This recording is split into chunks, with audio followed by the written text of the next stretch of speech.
Paso al peatón o al ciclista. El protagonista de Ecuador eres tú. Y unidos somos invencibles. Así como en la vacunación, sigamos juntos. Porque ya demostramos que podemos. Porque lo merecemos. En todas partes. Pontex FM. A esta hora, la revista de opinión Democracia presenta Miguel Rivadeneira. Los protagonistas, las entrevistas, la búsqueda de la verdad. Miguel Rivadeneira, en la revista de opinión Democracia.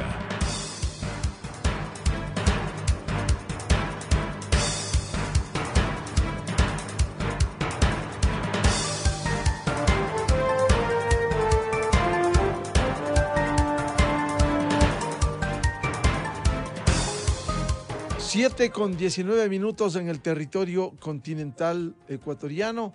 Esta es la revista de opinión Democracia, este lunes 22 de noviembre del 2021. Tenemos previsto un diálogo con la ministra de Educación, María Brown. Vamos a hacerlo en los próximos minutos.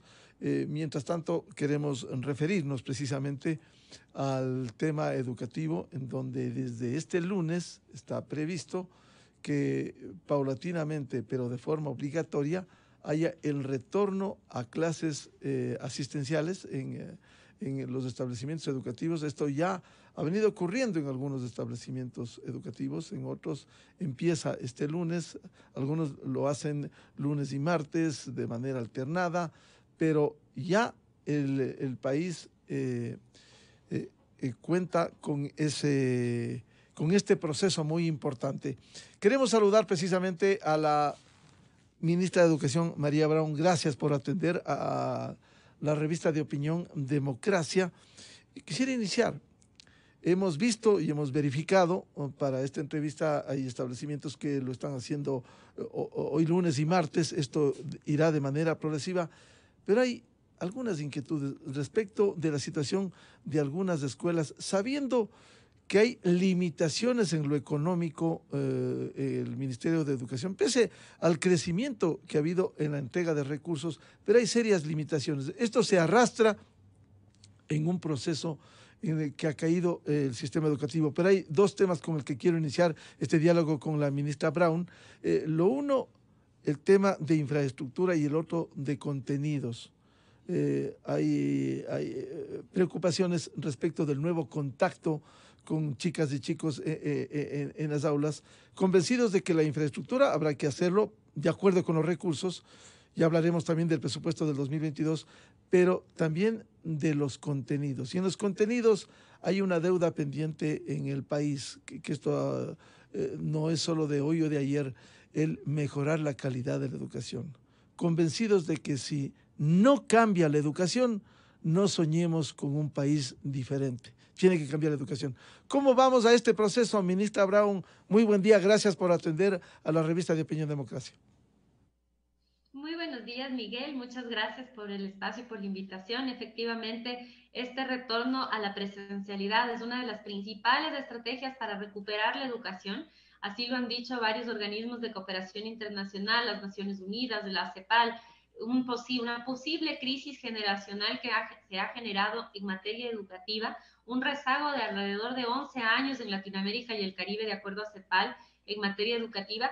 Y en la primera estrategia y primera recomendación que cada vez que hablamos de este tema se repite es volvamos a la presencialidad. La presencialidad y el trabajo cara a cara con los docentes no puede ser sustituido. Y parte de esa recuperación empieza con este retorno a las aulas, que ya, como tú bien lo dijiste, viene avanzando desde el 7 de junio. En el proceso de aprobación de uso de instalaciones de manera progresiva y que ha sido acompañado de intervenciones parciales a infraestructura, ya hemos llegado al 58% de instituciones educativas en el país. Son 9.491 que ya tenían presencialidad, que ya tienen presencialidad aprobada. Son 872.000 estudiantes, 872.233, y también estas lecciones aprendidas durante estos meses de este uso de las instalaciones han servido de pauta para esta nueva fase del retorno en ya aforos completos. hemos tenido un continuo seguimiento de cómo avanza el control de la pandemia cuando los estudiantes van a las aulas con bajísimos índices de contagio. Por debajo del 0, estamos en el 0,004%, este ha oscilado entre el 0,004 y el 0,007. Son indicadores bajísimos de contagios que han sucedido en estudiantes, pero que no se han reproducido en las instituciones educativas. Es decir, lo probable es que inclusive hayan sido contagios que se dan por fuera del sistema educativo y que no han generado contagios comunitarios. Esto acompañado de un excelente aumento de los índices de vacunación en el país a partir de la campaña 900 y ahora de la campaña de vacunación, en el cual ya invitamos a que toda la familia esté vacunada desde los 5 años de edad.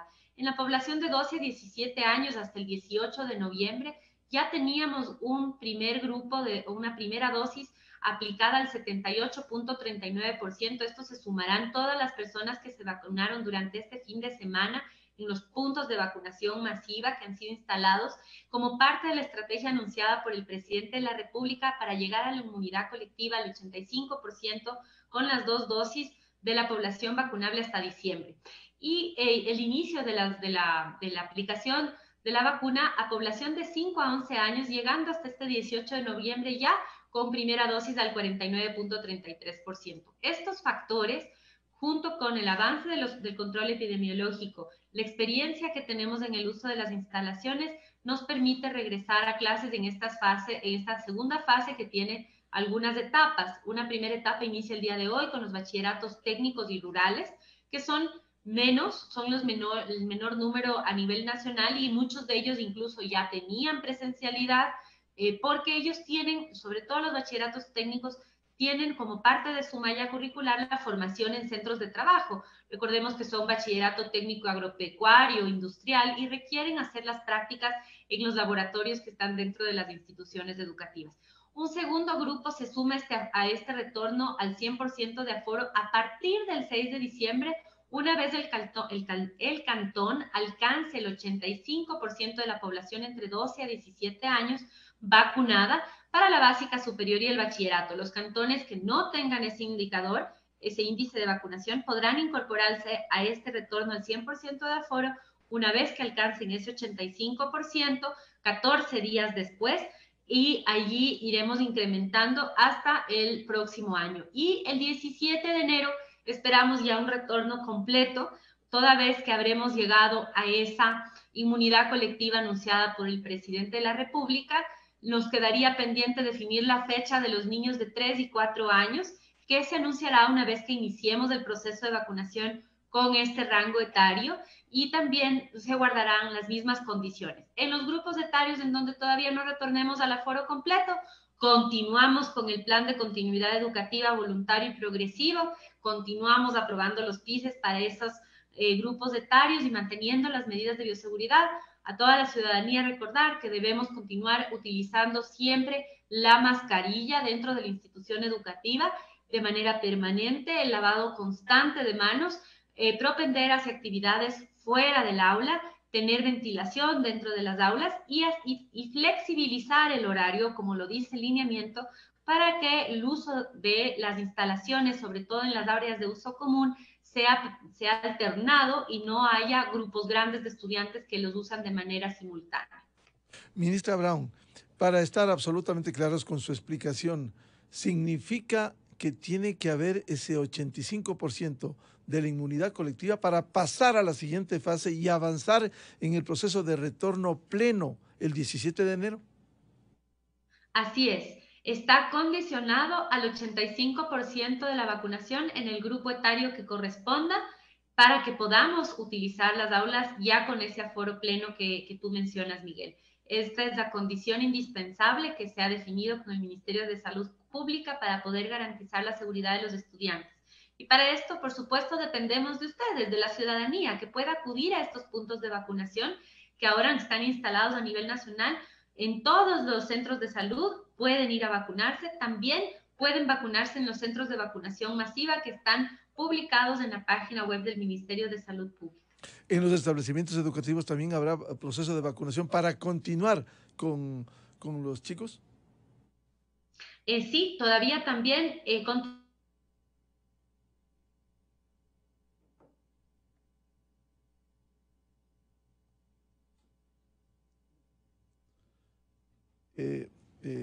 Ministra, por favor, se nos congeló la imagen.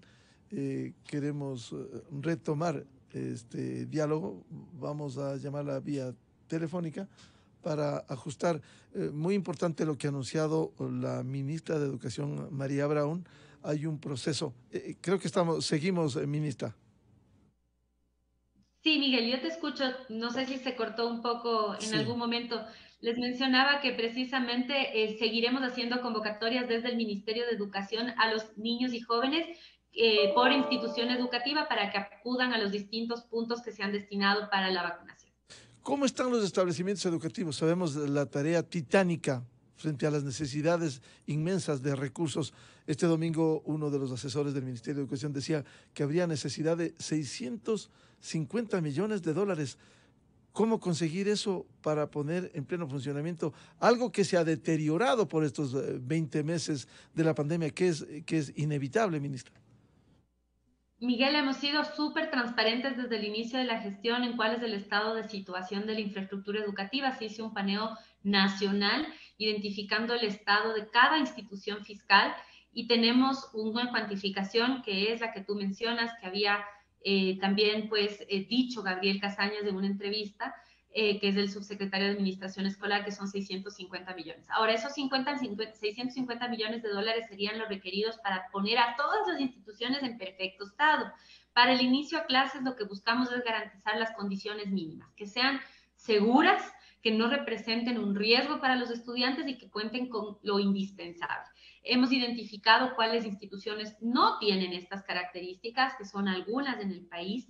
La mayoría se concentra lamentablemente en la zona 8, en Guayaquil. Para Guayaquil tenemos en el distrito Montesinaí diseñado un plan de contingencia específico, que es el distrito del país con mayor daño a la infraestructura, y allí haremos una intervención específica. Pero para el resto del país, el plan de contingencia lo que plantea, Miguel, es que las instituciones que no están en condiciones para ser utilizadas puedan ser reubicados los estudiantes de manera temporal en otra infraestructura con horarios flexibles para también tener clases de manera presencial, y en las instituciones que puedan ser utilizadas de manera parcial, porque hay un módulo que a lo mejor está en muy mal estado, pero hay aulas que se encuentran en buen estado, esas aulas que están en buen estado puedan ser ocupadas y se organice el horario de manera tal que todos los estudiantes puedan ser atendidos con alguna flexibilidad, ¿no? Mientras logramos hacer estas intervenciones. En la Proforma 2022 hemos planteado un presupuesto de un poco más de 100 millones de dólares para construcción de infraestructura y cerca de 50 millones de dólares para mantenimiento. Esto se suma a iniciativas que hemos generado con gobiernos autónomos descentralizados.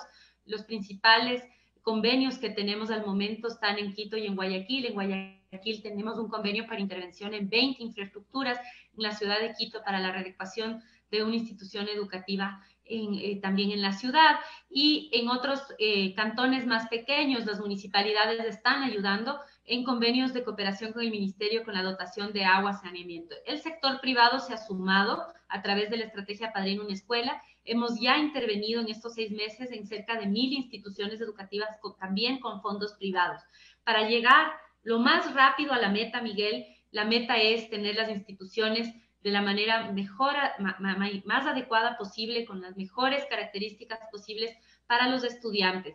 Pero ahora hacemos un ejercicio de priorización y el retorno a la presencialidad tiene muchos más beneficios, aunque las condiciones no sean las óptimas. Si son las mínimas indispensables, esa presencialidad lo justifica, porque el beneficio de estar en contacto presencial con los docentes y con otros estudiantes es mayor que a lo mejor el malestar de no tener todo en perfectas condiciones.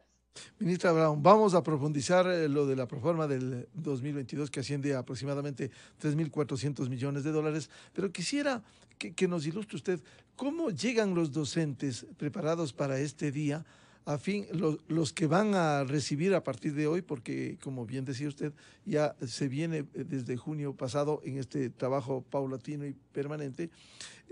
¿Cómo están preparados para ese nuevo contacto con los chicos? Porque se han evidenciado algunos problemas psicológicos. Hoy vuelven a ese ambiente de la recreación, del aprendizaje de los niños y niñas, pero tiene que haber una empatía entre el profesor y los alumnos.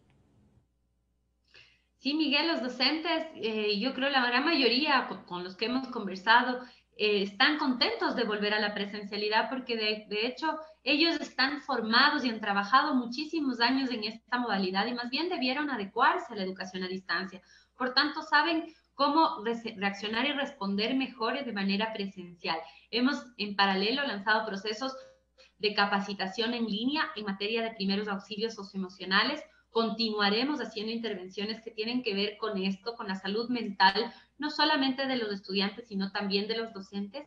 En paralelo, la vacunación docente. Tenemos más del 92% de la población de docentes y personal administrativo a nivel nacional vacunado con 2 dosis. Esto pues hace que sean un grupo poblacional de mayor vacunación en el país y por lo tanto uno de los grupos más protegidos de la pandemia, fue uno de los primeros grupos priorizados, y a esto se suma pues también algunas estrategias para el recibir a los estudiantes después de estos meses de no haber tenido presencialidad, estrategias que van de la mano con la nivelación de estudiantes con rezago educativo severo, la estrategia Aprender a Tiempo, que busca nivelar también instituciones, a 2.000 instituciones que presentan los peores indicadores en cuanto a materia educativa, con un acompañamiento pedagógico directo en cada una de las instituciones educativas, y también la estrategia de priorización curricular que se aplicará durante este año lectivo y todo el próximo año lectivo al menos, en un ejercicio en el cual vamos a poner mayor énfasis en las bases para el aprendizaje, en las bases para la adquisición del conocimiento y en las bases para el desarrollo de habilidades para la vida y habilidades socioemocionales. Ministra, si bien la pandemia obligó al encerramiento y este trabajo vía telemática, ¿cree usted, hay alguna evaluación de que se haya afectado la enseñanza en esta etapa? Sí, Miguel, existen varios estudios, primero regionales e internacionales, estudios del Banco Mundial, del BID, de la CEPAL, que hablan de inclusive un rezago regional aproximado de 11 años, de un retroceso en materia educativa de inclusive hasta 11 años que deberá ser afrontado, y estas estrategias que te acabo de plantear lo que buscan es reducir esa brecha lo más rápido posible. Nosotros también hicimos una encuesta nacional, por así decirlo, un estudio que fue hecho a través del programa de puntos de reencuentro, en donde pudimos identificar cuáles son también las principales falencias que vemos en los estudiantes después de estos meses, de estos casi 2 años lectivos, de no haber tenido una educación como normalmente la venían teniendo, ¿no? A través de estos procesos de educación a distancia, y vemos afectaciones en los niveles de adquisición de la lectoescritura, vemos afectaciones en el desarrollo de algunas áreas del currículo nacional, vemos sobre todo algún rezago en materia de desarrollo de habilidades socioemocionales, y por eso esta será una de las áreas priorizadas, y también vimos incrementos en algunos indicadores que hacen a la salud mental y el bienestar integral, como el incremento sobre todo en jóvenes de ansiedad, de depresión, de estrés, y que vienen acompañado con este aislamiento, y que ahora con la presencialidad vemos cómo se va revirtiendo. En este ejercicio del retorno a las aulas progresivo, con más de 800.000 estudiantes que ya han asistido a clases hasta el momento, hemos podido observar, entre otras cosas, que una vez que regresamos a las aulas, la calidad de vida de los estudiantes, el ánimo, estas condiciones de estrés se reducen. Ahora tenemos 58% de instituciones ya con presencialidad en estos aforos reducidos. Son 872.233 estudiantes, 9.491 instituciones educativas, en donde hemos podido constatar que el regreso a esta presencialidad tiene enormes beneficios para justamente atender estas necesidades, tanto educativas como de la salud integral y el bienestar. ¿Cómo recuperar el tiempo perdido, si cabe la expresión, por la pandemia y volver a la relativa normalidad en la dinámica educativa, ministra? Esto va a ser un proceso largo, Miguel, y creo que tenemos que estar conscientes como sociedad que estos rezagos que se cuantifican por CEPAL, inclusive 11 años, no pueden solventarse en un mes o 2, sino que son ejercicios que deberán requerir una política educativa sostenida, continuada.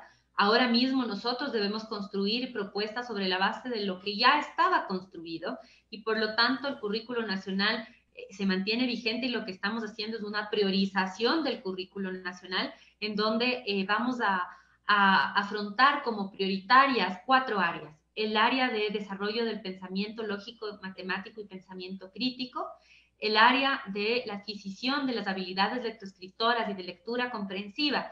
Si sabemos entender, leer, pero no solamente leer, sino entender lo que leemos, comprender lo que leemos y sabemos resolver problemas, ser críticos con la información que recibimos, tenemos los 2 pilares fundamentales para la adquisición de otros conocimientos a través de inclusive la investigación autónoma. También vamos a fortalecer el desarrollo de habilidades socioemocionales como un tercer pilar, y un cuarto pilar es la ciudadanía digital, que hemos ahora con la pandemia constatado que la tecnología está aquí para quedarse, pero el tener acceso a conectividad, el tener acceso a un dispositivo no es suficiente. Tenemos que saber cómo usarlo de manera apropiada para que acompañe ese aprendizaje, saber distinguir entre una noticia falsa y una noticia cierta, entre otras cosas. Estas son las principales estrategias que guían el trabajo que vamos a realizar de la priorización curricular y la actualización del modelo educativo. Miguel, vamos a pasar de un modelo educativo por materias, por asignaturas, a un modelo interdisciplinar basado en proyectos, más vinculado a la comunidad, más pertinente para las necesidades específicas de cada contexto, migrando de un modelo que tal vez es más homogeneizante, que busca estandarizar a los estudiantes en un solo proceso educativo con los mismos objetivos y el mismo método, a unos modelos más bien flexibles que respondan a nuestros distintos contextos, que respondan a la diversidad cultural, que respondan a también las distintas instituciones educativas, que no es lo mismo estar en una institución unidocente que una institución educativa completa con 3.000 estudiantes. Entonces, también los modelos deben adecuarse a estas realidades y vincularse a la familia. No perder ese contacto con la comunidad, con la familia, con los medios de comunicación, que también son parte del proceso educativo, porque no solamente aprendemos en las aulas, sino que aprendemos en todas nuestras interacciones en espacios públicos y privados, en donde el rol del principal educador, que es la familia, no puede perderse. Ministro, usted ha tocado un tema fundamental en el desarrollo del proceso educativo. Significa que habrá un ajuste al currículo, porque lamentablemente seguimos viendo que en establecimientos educativos se sigue, más allá de lo que usted decía, buscar el pensamiento crítico, el análisis, no solo saber leer, sino procesar y entender esa lectura. Habrá este ajuste al currículum, eliminar materias que no sirven y que obliga en el siglo XXI a tener otro tipo de perfil de estudiante y de profesional. Sí, Miguel, definitivamente vamos a hacer este ejercicio de priorización curricular. Precisamente busca identificar cuáles son aquellas áreas del aprendizaje que son las fundamentales, las indispensables, y pasar de un currículo que se basa o que se base mucho en los contenidos específicos a un currículo que más bien propenda a fomentar actitudes, habilidades, destrezas, competencias que ahora son consideradas indispensables para la vida, para el trabajo en lo posterior y sobre todo para desarrollar nuestro plan de vida.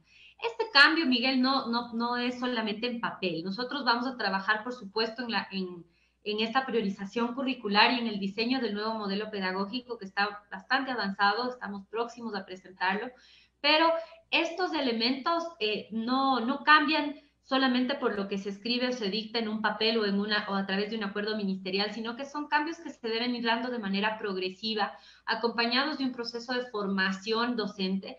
Para eso hemos presentado nuestro Plan Nacional de Formación Permanente y allí incluiremos precisamente capacitación en estas destrezas y en estos cambios que se plantearán en el modelo pedagógico a nivel nacional, y también el trabajo con las universidades para que la formación inicial de los estudiantes ya tenga estos enfoques de interdisciplinariedad, inclusión educativa, el abordaje del aprendizaje a través de la resolución de problemas, de proyectos, para que los estudiantes desde muy pequeños puedan ver cuál es el uso que se da a lo que ellos aprenden dentro de las aulas y que eso que aprenden dentro de las aulas sea aplicable a su vida, a su contexto, que sea significativo. Esto quiere decir que tiene que ser relevante a su entorno y a su realidad territorial. En el caso de comunidades indígenas, fortalecer la educación intercultural bilingüe, fortalecer el uso de la lengua materna dentro de la educación y la incorporación de aprendizajes ancestrales y conocimientos ancestrales dentro de las aulas, abriendo las puertas de las aulas a la comunidad para que sean también los sabios de la comunidad en estos entornos los que puedan transmitir estos saberes, su cultura, ese patrimonio cultural inmaterial a nuestros niños y jóvenes.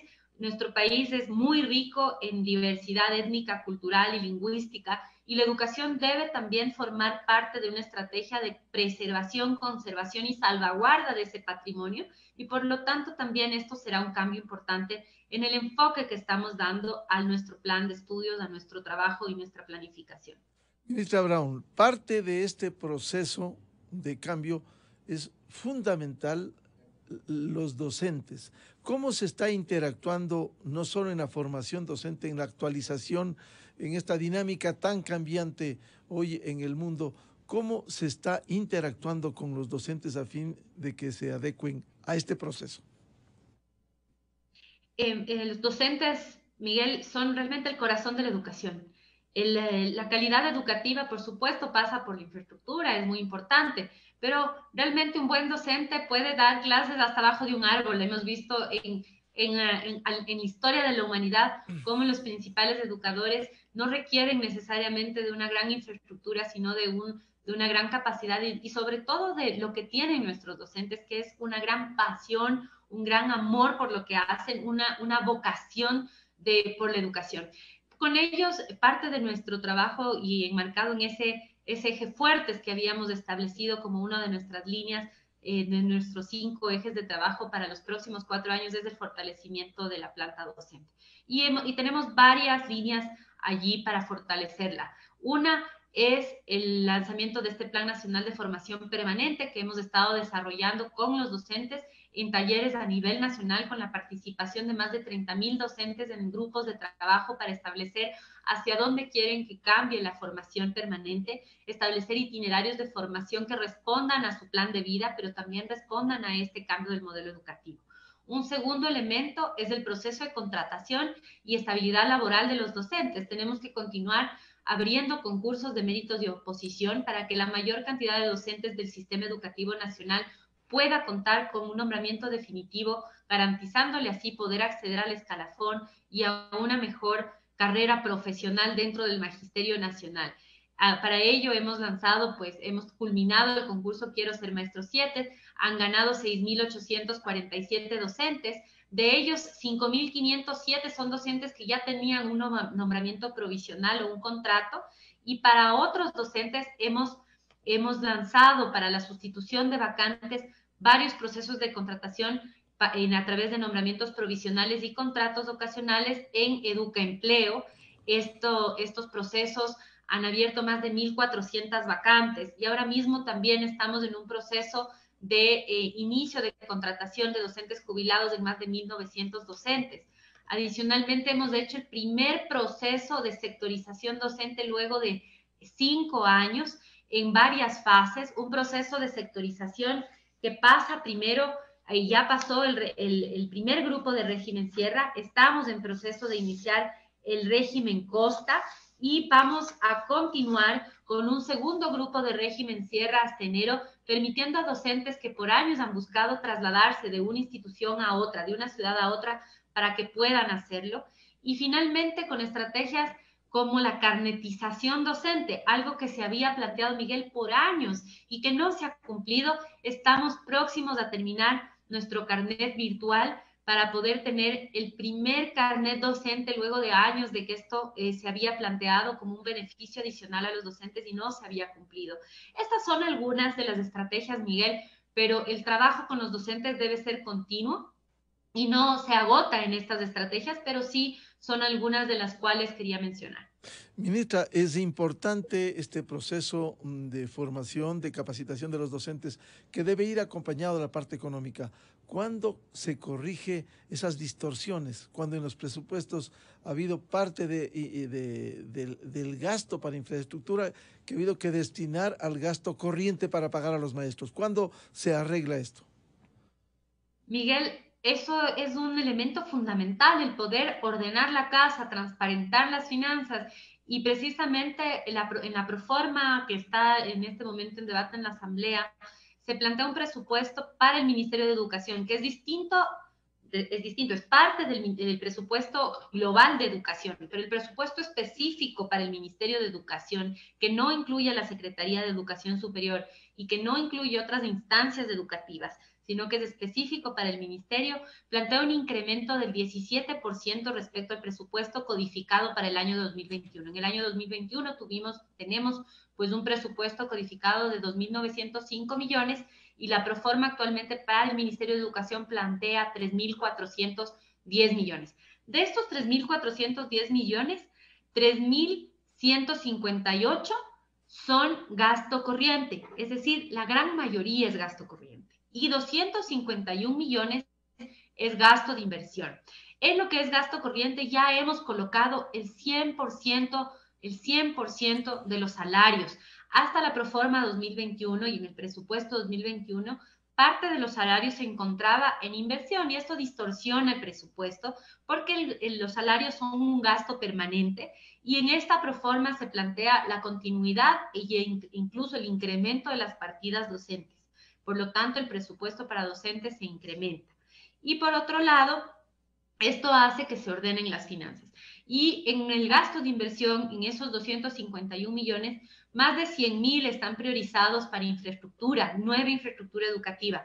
Y dentro de gasto corriente, cerca de 50 millones de dólares están destinados para mantenimiento de infraestructura educativa, además de las otras estrategias y trabajo que tiene que hacer el Ministerio de Educación.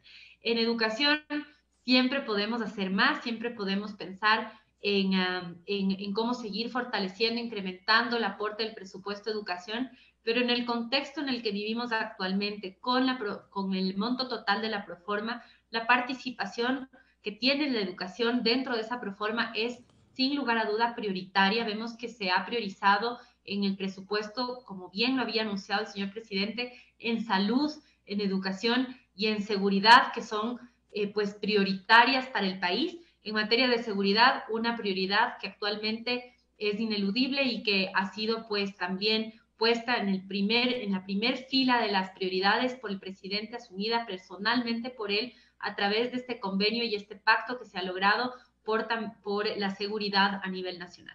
Ministra, de esos 150 millones de dólares, los 100 para nueva infraestructura y los 50 para mantenimiento, ¿cómo se va a destinar? Tenemos, Miguel, primero hemos definido que lo responsable del Ministerio de Educación es culminar obras y ofertas de obras que quedaron inconclusas de años anteriores. Tenemos obras que han sido planteadas a la ciudadanía inclusive desde el año 2012, que no han podido ser culminadas por falta de presupuesto, obras que están inconclusas. Acá en la ciudad de Quito, ustedes, por ejemplo, pueden haber visto en el sur, está el bachillerato, un colegio que es denominado el Réplica Central Técnico, que está casi terminado, pero no se concluye. Entonces, nuestra prioridad va a ser concluir obras que quedaron inconclusas. Esto ha sido, es importante para poder ordenar también la casa y que esas obras sean utilizadas, se pongan al servicio de la ciudadanía. Son 7 ya las obras que hemos reiniciado de repotenciaciones en distintos lugares del país, que también forman parte de inversión que se inicia en 2021 con Preforma 2021, pero que son proyectos plurianuales y que continuarán en el 2022. Y también priorizaremos zonas que tienen mayores dificultades, como es el caso del distrito de Monte Sinaí en Guayaquil, que tiene la mayor afectación en infraestructura física educativa del país. Ministra, dentro del tema presupuestario quisiera plantearle, más allá de la atención, el crecimiento en infraestructura, en el tema docente vemos todavía reclamos, y esto no es un problema suyo ni de la actual administración, sino heredado 2008, 2009, el pago a los jubilados. Muchos han perdido la vida y todavía hay deudas pendientes. ¿Cómo se va a afrontar para poder cumplir con ellos? Así es, Miguel, es un derecho que tienen los docentes que se jubilan a un incentivo adicional a la jubilación. Ellos reciben una jubilación, pero adicional a esa jubilación, luego de sus años de servicios, ellos reciben un incentivo jubilar aproximado de $52,000 por persona. Esta es la deuda pendiente. Recibimos del Ministerio de Educación con más o menos 800 millones en deuda por pago de incentivos jubilares que se atrasa, que se rezaga por varios años. Y hemos ido pagando algunos de estos incentivos jubilares a lo largo de lo que queda del año. Y en estos últimos meses tenemos también previsto el pago de una importante suma de dinero en los próximos meses para seguir cumpliendo con esos incentivos jubilares que son un derecho de los docentes jubilados.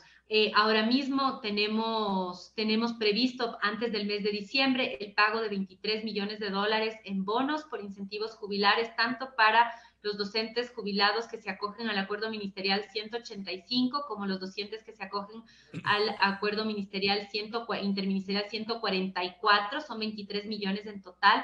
Asimismo, en efectivo, vamos a pagar en los próximos días 1.6 millones a jubilados prioritarios, que son los jubilados con enfermedades catastróficas, por ejemplo, del Acuerdo 144, 1.6 millones de dólares. Este es un trabajo que continuará a lo largo del 2022, está contemplado dentro de la proforma, pero sí hay que comprender que es una deuda sumamente amplia y que conforme siguen sumándose jubilados, sigue incrementando el número de personas que tienen derecho a este beneficio y que tenemos que seguir cubriendo conjuntamente con el Ministerio de Trabajo y con el Ministerio de Finanzas. Pero ha sido algo que sí está considerado dentro de la proforma, un monto para ir cubriendo con esta deuda y seguir avanzando en estos pagos pendientes. Lo importante, ministra, es, más allá de las dificultades económicas, que se llegará a cumplir, el compromiso de cumplir con todos quienes tienen deudas pendientes, conforme haya las disponibilidades económicas. Así es, Miguel, y no solamente los docentes jubilados, sino también las deudas que mantiene el Estado con proveedores del Estado que no habían cobrado. En el caso del Ministerio de Educación, la gran mayoría de las deudas tiene que ver con proveedores justamente de infraestructura que teníamos pendiente de pago, y algunos proveedores que también tienen que ver con insumos educativos, material pedagógico que quedó. Nosotros también recibimos el ministerio con algunas deudas pendientes en ese sentido. Ir ordenando la casa, ir ordenando las finanzas, ir transparentando ese presupuesto es una prioridad. Esto es responsable no solamente con la ciudadanía, sino con esta administración y con próximas administraciones que puedan recibir un Ministerio de Educación más ordenado, que tenga sus cuentas claras. Para eso también, Miguel, estamos trabajando en sanear litigios, elementos legales sobre predios, a lo mejor algunos que están en uso y que no tenemos los títulos de propiedad, y otros predios que no están siendo utilizados, sanear los predios, pagar las deudas de esos predios con los gobiernos autónomos descentralizados y poder venderlos para también ya que eso no quede como un pasivo sin que no se utiliza, ¿no? Una tarea múltiple que le corresponde, ministra.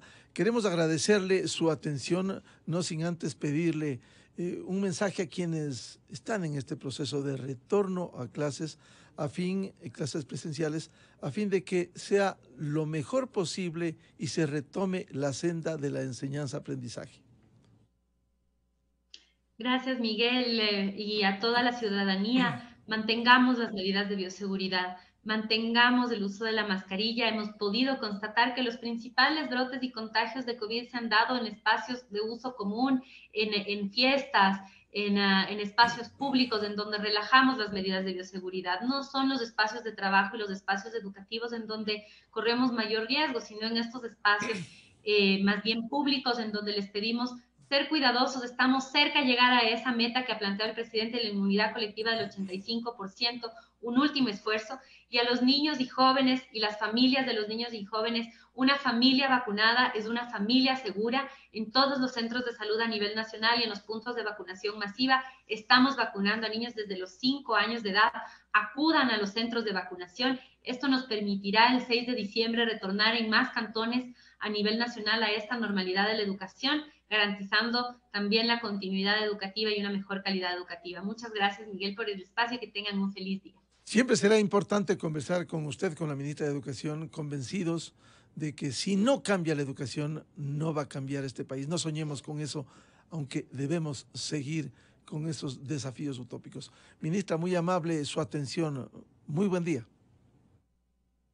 Muy buenos días, Miguel. Gracias por el espacio. Muchas gracias. 7:58 minutos en el territorio continental ecuatoriano, en la revista de Opinión Democracia. Hemos dialogado con la ministra de Educación, María Brown. Vamos a hacer una pausa publicitaria y ya volvemos con un tema importante también, que no se lo puede soslayar. Analizar el caso del ISPOL. Sagrados recursos de los policías que recibieron malas inversiones por más de 700 millones de dólares. Vamos a hablar con el director del ISPOL, precisamente el coronel Renato González, y el asambleísta Luis Almeida, a propósito del juicio político al superintendente de compañías. Miguel Rivadeneira en la revista de Opinión Democracia. Inicio de espacio promocional y publicitario. Te mereces en estos días Black comprar el atuendo que tanto querías. Participa por la devolución de tus consumos hasta $1,000 con tarjetas Banco Pichincha y acumula el doble de millas. Además, aprovecha en Bugatti del 25 al 50% de descuento en prendas seleccionadas y difiere hasta 9 meses sin intereses más 2 meses de gracia. Aplican condiciones. Tarjetas Banco Pichincha. ¿Sabes qué pasa si tomas 2 cápsulas de Birm al día?